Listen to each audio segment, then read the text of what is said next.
Hey everybody, welcome, welcome to Hidden Horror.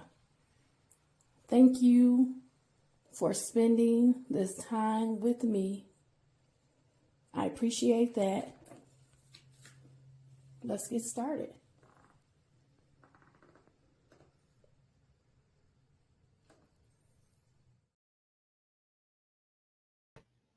Hey everybody, welcome to Hidden Horror. Guess what? I want to talk about the charge that I have not talked about at all. All of this time I've been thinking, and I'm starting to kind of lay a little bit of a different foundation that I feel like when I think about it more and more, I have not really seen any um, solid evidence that Bryan Kohberger ever entered the 1122 King Road house. And when I think about that, it's problematic. It is, it's going to be an issue when you have a burglary charge. You have to show pretty much two things. And I'm gonna read the law to you, the Idaho law. But when you have a burglary charge, you have to show two things. The first thing is that the person entered the dwelling, the building, the home, the fixture, whatever the building is, without consent. And second, that they had the intent. And in this case, the intent for these charges would be the intent to murder. Now, I think we have a problem because I feel like if you can't establish that there was a burglary, that Bryan Kohberger physically entered 1122 King Road, not the driving around, not the was he on the surveillance, that Bryan Kohberger, your alleged suspect slash perpetrator, entered 1122 King Road, and he had the criminal intent to commit these murders. You can't prove murder. You can't. It starts with the burglary. And that's why they kind of go hand in hand in tandem. If you can't prove the burglary, the breaking in, the entering in this dwelling without consent, and you can't show the criminal intent to do the murders, you really don't have a case. So they go hand in hand. And I think there's some issues surrounding the burglary aspect because there is a threshold that says you have to show that the person physically entered the property. It's not enough to show Bryan Kohberger driving around. Um, Bryan Kohberger's cell phone data, that is not sufficient. The requirement is that you demonstrate, and I haven't seen that. It could be something that's coming in some future testimony. I don't know. But me personally, I have not seen sufficient evidence that shows that Bryan Kohberger entered 1122 King Road. So if you can't show that, of course, you don't even have to lead with the criminal intent to do the murders because you can't show him entering. And my brain is thinking about it all, going through all of the evidence. And I just want to share the information with you, my thoughts, okay? So I want to go over the law for burglary in the state of Idaho. I posted it on the Hidden Horror Facebook page, okay? It comes from Title 18 under Crimes and Punishment and Chapter 14 for burglary. It's under 18-1401, okay? Title 18, Chapter 14 for burglary, okay? So, every person who enters any house, room, apartment, tenement, store, shop, warehouse, mill, barn, stable, outhouse, or a building, tent, vessel, vehicle, trailer, airplane, or railroad car with intent, you have to demonstrate intent, okay, to commit any theft or any felony, so the felony would be murder, okay, is guilty of burglary, okay? So again, they have to show two things. They have to show the physical entry of Bryan Kohberger going into the property, 1122 King Road, and they also have to show criminal intent, that the intent was to commit a felony. And to me, the felony would be the murder, okay, the murders. So when I think about the case, and I want to keep this video pretty simple, right? I think about all of the things, all of the testimony, the evidence, the statements, all of this. I consider it all before I come to this platform, right? So I want to share a picture of the house, 1122 King Road, because I'm going to talk about the house. We know, we've been told that the entry into the house, it wasn't as if someone broke into the house, busted out a window, broke into the door, like kicked the door in or anything like that. They really don't know how the perpetrator or perpetrators entered the property, 1122 King Road. Some people feel that the perpetrators entered the property through the rear. Okay, so let me get a picture of the rear up so we can have that, we can see that. Let's see, get a picture of the rear of the property.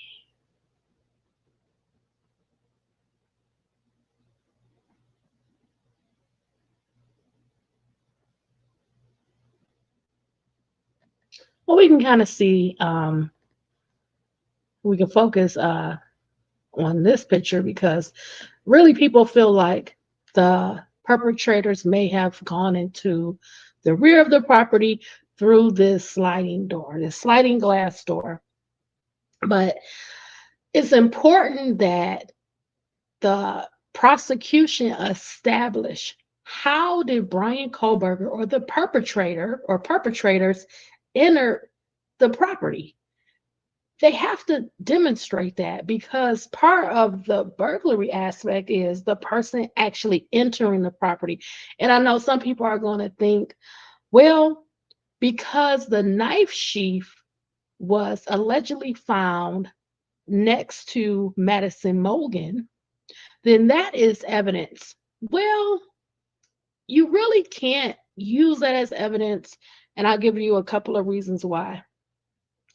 Firstly, the knife sheath is a movable object, meaning picked up, moved around. It's not a permanent fixture at the property in the house, okay? So it's a movable object, so you can't necessarily use that. And then we know that the touch DNA is trace evidence.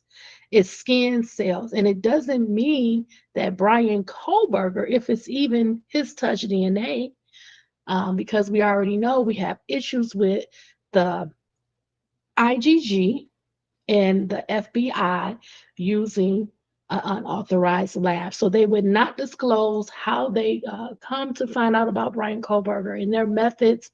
We still really don't know the chain of custody, et cetera, et cetera. So we're not relying on IGG. They've agreed, the prosecution and defense have agreed not to enter that evidence because of all that happened and things that haven't even been disclosed, okay? So we can't necessarily go off of the idea that the knife sheath is there because it's a movable object, and also the trace evidence, the touch DNA, the skin cells, right? So we can't use that. We can't rely on that. So what is there? What evidence is there that Bryan Kohberger physically entered 1122 King Road? Is there video? I have not heard about a video as of yet. We know that from the information, from the statements that have been provided by the surviving roommates, particularly Dylan Mortensen, we know that she allegedly saw a male in black walked past her, right? But how reliable, how credible is Dylan Mortensen? Because we know that she was inebriated, right? We know that. And also, when Dylan Mortensen was asked about Bryan Kohberger, they allegedly showed her a picture of Bryan Kohberger. She was not able to identify Bryan Kohberger as the unknown male that she said she saw the morning of the murders in the house 1122 King Road. So again, we're getting back to the same issue of what's placing Bryan Kohberger in his house? What evidence is going to demonstrate that Bryan Kohberger entered this house not only for the burglary charge, but also the murder charge? Because again, they go hand in hand. Remember, the burglary charge is on consent to enter a dwelling, right?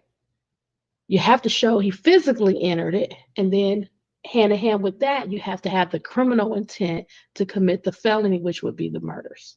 So if we can't really place Bryan Kohberger in the house, where does that leave the case?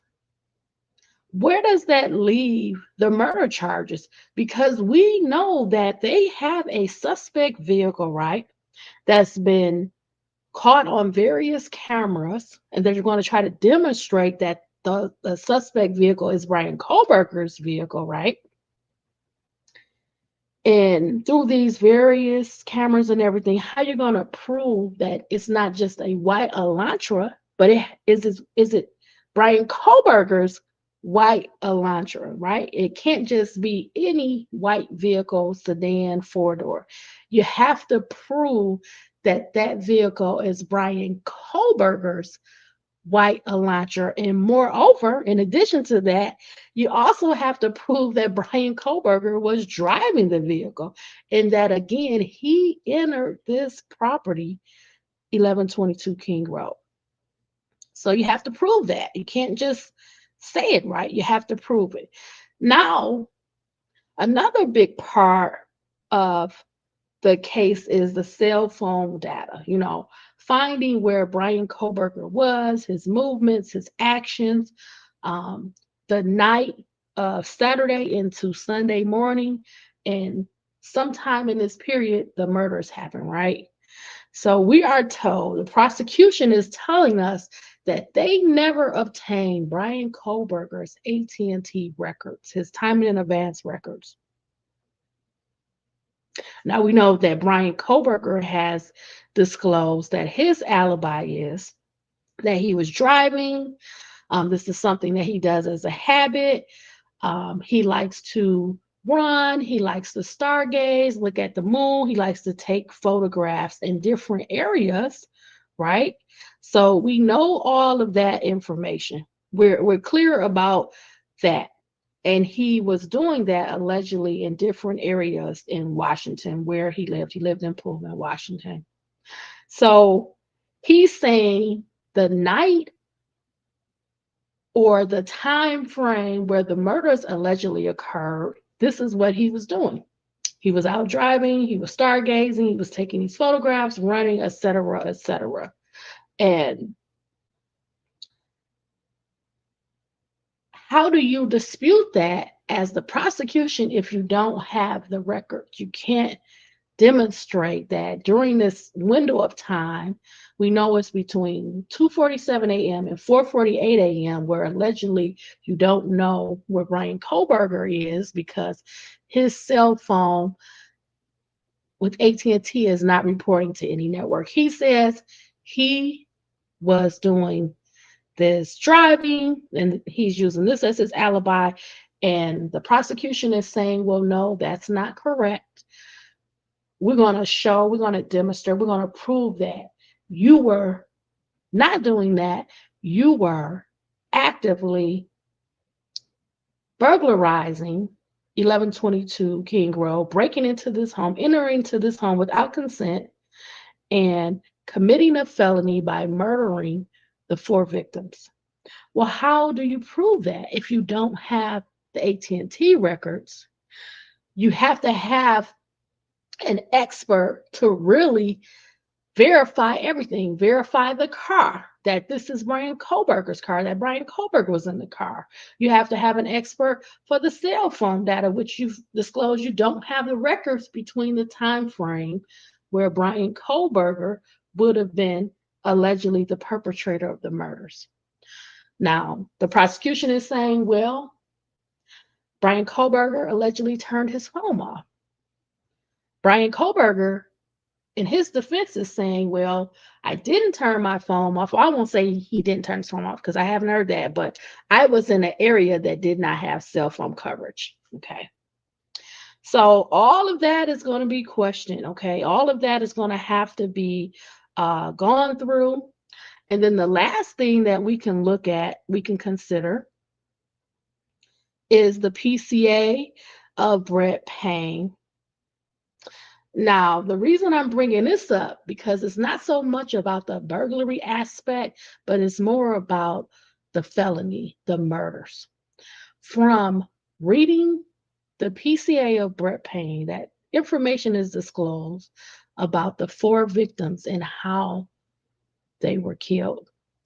We know that there were about 3 different potential possible weapons used on the 4 victims. Now, recently, there's been some information that have come out, and I may do a separate video on it because I think it's going to support my idea that there were multiple killers. But recently, Kaylee Goncalves' father, Steve Goncalves, did an interview with a YouTuber. It was on the Drunk Turkey show, and he did state that Kaylee Goncalves was punched in the face or beaten in the face. But we also know that she received tremendous amount of stabbings. We also know that Madison Morgan received stabbings, and then we know that Zaina Cornoto, she had wounds from an edged weapon, and then Ethan Chapin, he had force blunt injuries. That appears to be multiple weapons involved in the murders of Kaylee, Maddie, Ethan, and Zaina.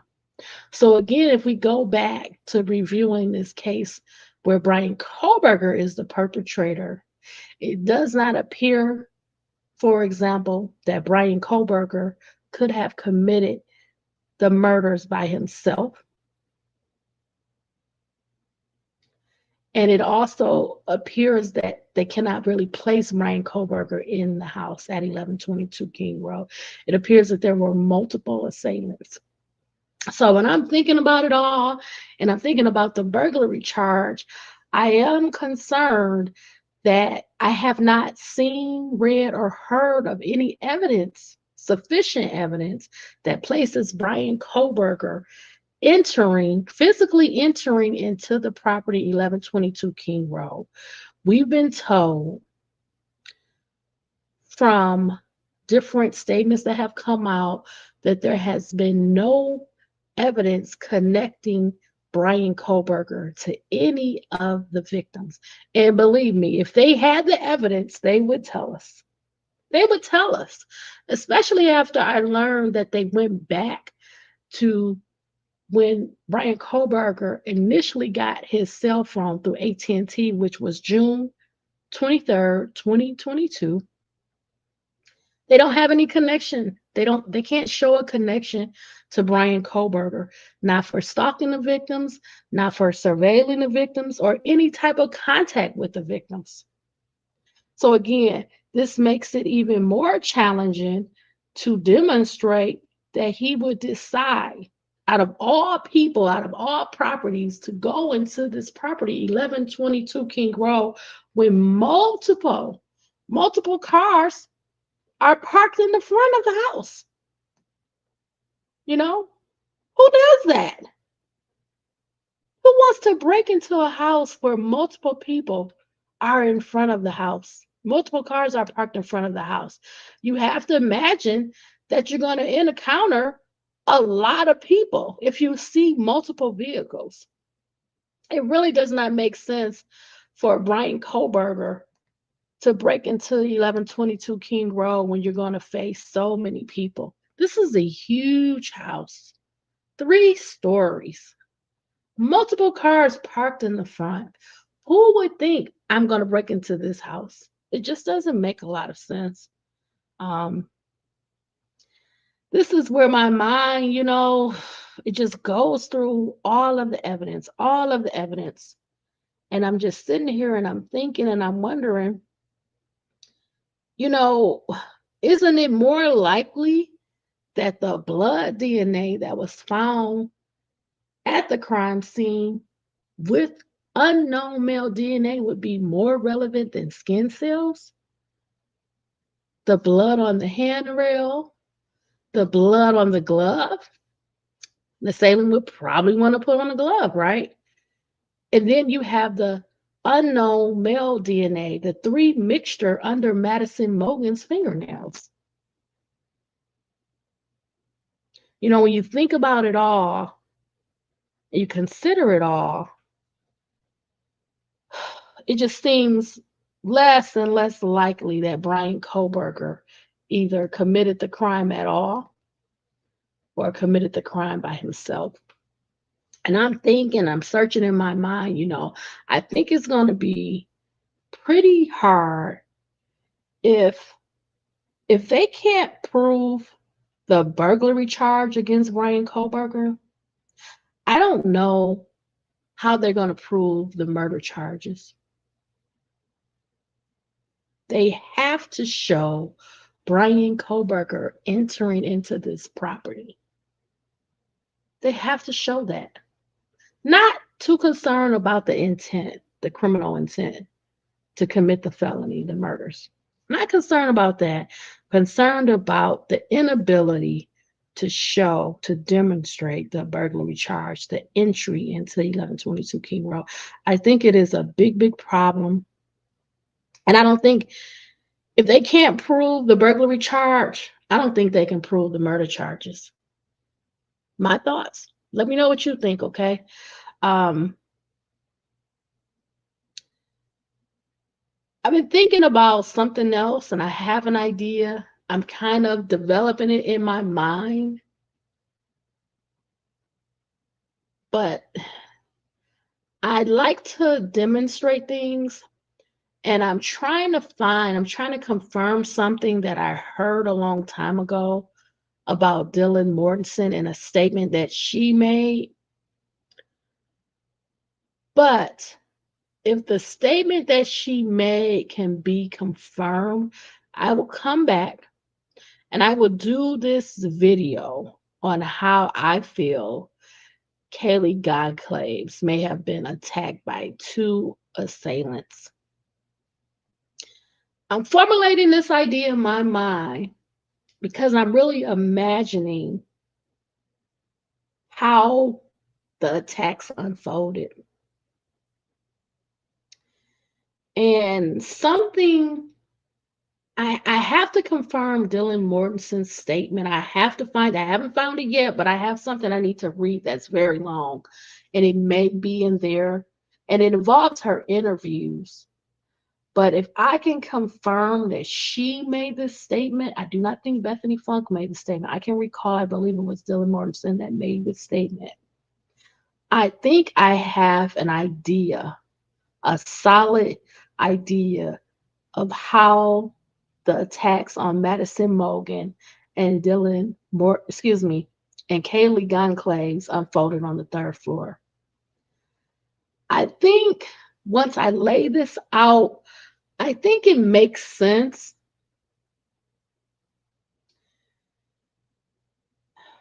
I just want to confirm that Dylan Mortensen made this statement first.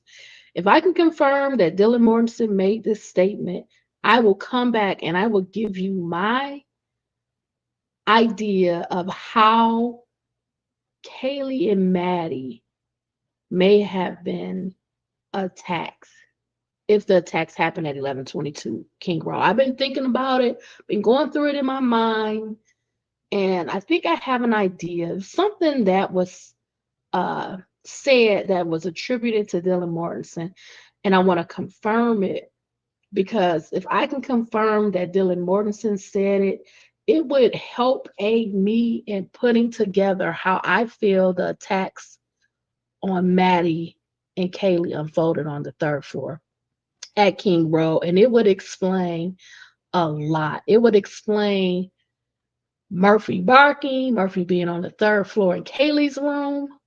It would explain why Maddie did not have any defensive wounds. It would explain and support why Kaylee had defensive wounds. It would explain and help people understand why Kaylee had more stab wounds than Maddie, and that Kaylee had defensive wounds, and that Kaylee was struck, beaten, punched in the face. It all goes together. Okay? But I just want to make sure before I lay this out, I need to confirm if Dylan Mortensen said this statement because it explains to me how the attacks may have unfolded on the third floor. And it also gives credence to my idea that it was 3 or more attackers. And when I say that, I believe from how I'm imagining the attack to unfold on the third floor, I believe initially that there was only one attacker on the third floor and 2 attackers on the second floor. 2 or more, I don't know for sure. And I believe that if what Dylan Mortensen, if that statement is attributable to her, is true, is accurate, I believe a second attacker went up to the third floor, and there was still 1 or 2 more attackers on the second floor. I'm not sure. I'm still uncertain about Ethan and Zaina. I have a lot of problems. I was supposed to do a video about 4 months ago about the whereabouts of Ethan and Zaina. To this day, to this moment, I still have no idea where Ethan and Zaina were. It says a lot because I've been looking into Ethan and Zaina whereabouts, and I'm trying to dig deeper. And my biggest issue is that we're relying on the surviving roommates, who to me have not been as reliable, as credible, for the timing that people return back to the house. And my mind is always going, what if Ethan and Zaina were not at the house at 1:45, returned back to the house at 1:45 like it's alleged? What if they weren't there? As time is going on and more and more is coming out about the case, it's very elusive, the whereabouts of Zane and Ethan. However, if law enforcement downloaded their data, obtained their data, their records, we should know the whereabouts of Zane and Ethan, and we don't. And I want to know why, because my mind goes to, were Zane and Ethan even at the property at 1:45 a.m., 2 a.m., 3 a.m.? I have no idea. Were they already deceased? My mind wonders, it thinks about things, it tries to figure things out, and I'm having a hard time really figuring out the whereabouts of Zane and Ethan. I still have not done the video. I actually deleted the setup for the video because I've just been so unsuccessful in finding out about the whereabouts of Zane and Ethan. And I've been trying to go through these motions and trying to read and read and read to try to gather as much information in my research to try to put something together, but I'm really struggling. And, I'm waiting for something to come out about Zane and Ethan. I don't want to just rely on what's been said. They were eating pizza at 12:30 a.m. I know I saw them going into a property. It was about 12:30 a.m., but I can't find that video anymore. So I'm still wondering, what were the whereabouts of Zane and Ethan. But I can say that I am putting together this idea of what happened to Maddie and Kaylee. And that is also due to all of the records we have. We have them at the grub truck. We have them at the corner club. We have them walking on camera, and we know that they allegedly arrived back at 1122 King Road about 1:56 a.m. So to me, up until that point, they are alive. They have a record. Um, we know that a lot of phone calls were being made after the 2 a.m. time frame, and we know there was no other activity on the phones about 2:52 a.m. or so. I know that there was a call to Bethany Funk by Maddie. You know, I'm curious, what was going on. If someone's right in the house, you call them on the phone, but, people do call, text in the same home. So I'm thinking about it all. I'm trying to figure it all out. And I'm trying to figure out the whereabouts of Zane and Ethan. And that's very hard to come by. So I'm hoping through reading more of the motions and trying to uncover, reveal information, we can find more about what was the ongoings of Ethan and Zana. And also, I want to confirm that Dylan Mortensen made the statement because I have kind of conceived an idea of how I feel the attack on Maddie and Kaylee may have unfolded given the known information. I have kind of put something in my mind together and I want to share it, but I also want to confirm this statement about Dylan Mortensen. So I'm working on that. I'm going to do a video on that as soon as I can. I was going to do a video on Cyray testimony, but I'm not. I've gone over Cyray's testimony, the alibi so much. His testimony is out there from the May of 2024 hearing. Hey, check it out if you want to. I have to go through other things that are more important. And I know I have a big document to read about the bushy eyebrows with Dylan Mortensen. So I have a lot of work to do. And I'm trying to do things covering some new content as well. Okay. So let me know how I'm doing. Let me know what you think. I really, really appreciate you spending this time with me. I want you to have just a beautiful day and stay smart, stay safe, stay savvy, be well. All my friends, Hidden Forward loves you. Take care, be well, everybody. Bye.